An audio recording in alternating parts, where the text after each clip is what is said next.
Now page 3? Yeah. Okay, this is the... last page? Yeah, no. We have... Well, the last page isn't that interesting because it's just him freaking out. Because of the cops, you know? Yeah. When he dies, it's over. Over. Yeah, once this little guy dies, you know, the whole love thing's over and just turns into necrophilia. That's not cool, kitties. For you, maybe. Well, of course it is! You've seen the... Okay. Okay. Anyway, page 3. And... Hold on, where am I? And now have I not told you that what you mistake for madness is but over acuteness of the senses? Now I say, oh, you're supposed to capitalize that. I say, there came to my ears a low, dull, quick sound, such as a watch makes when enveloped in cotton. I knew that sound well, too. It was the beating of an old man's heart. Of course he knows that sound!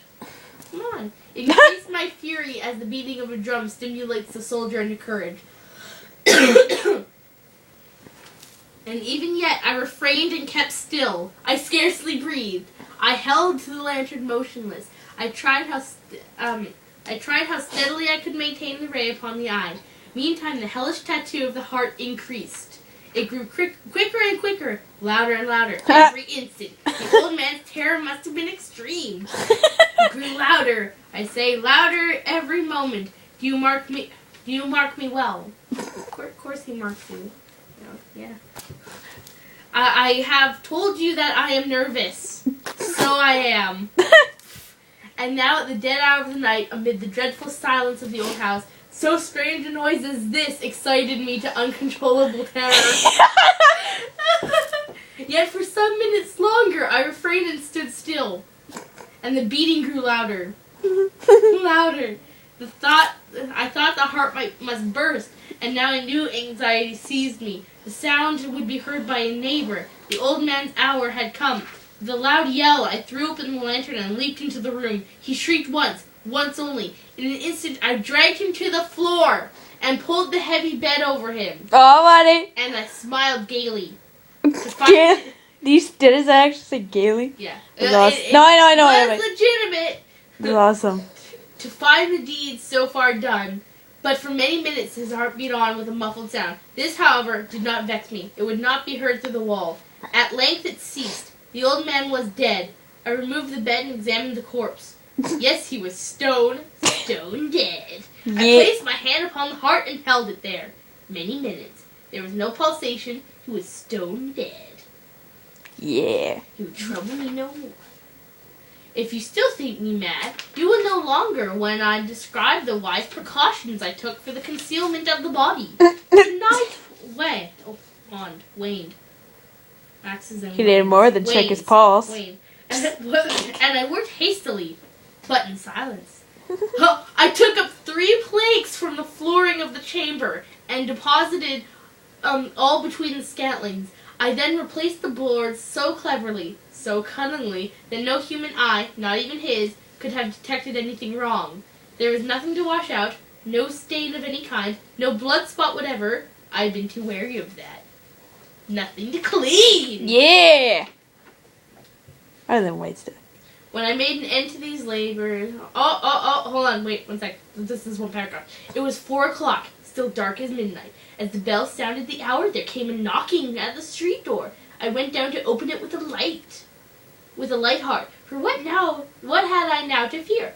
There entered 3 men, who introduced themselves, with perfect suavity, as officers of the police. Yeah. Oh yeah, they're hookers in disguise. A shriek had been heard by a neighbor during the night. Suspicion of foul play had been aroused. Information had been lodged at the police office, and they, the officers, had been deputed to search the premises. Search the premises! Yeah! Hold on, let me just see if there's... What? Nothing else interesting? Until, at length, I found the noise was not... hold on, wait 1 sec.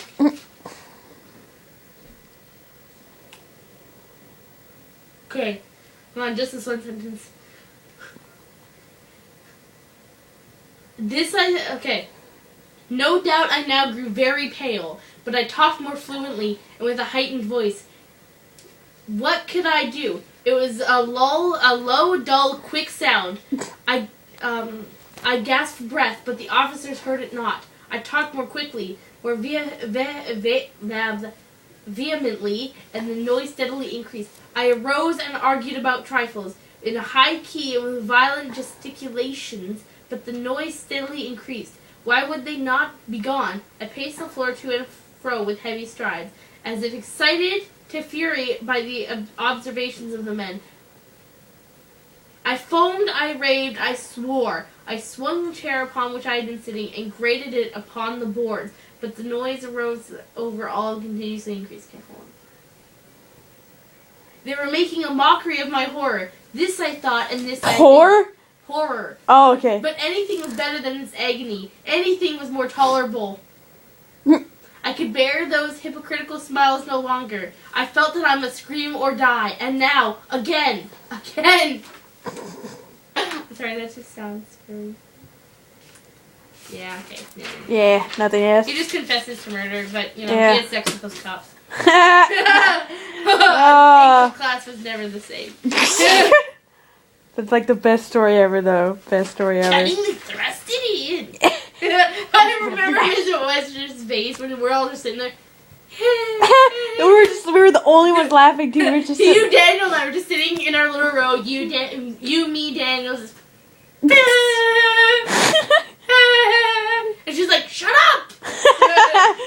We're just sitting there like, "Guys, shut up!"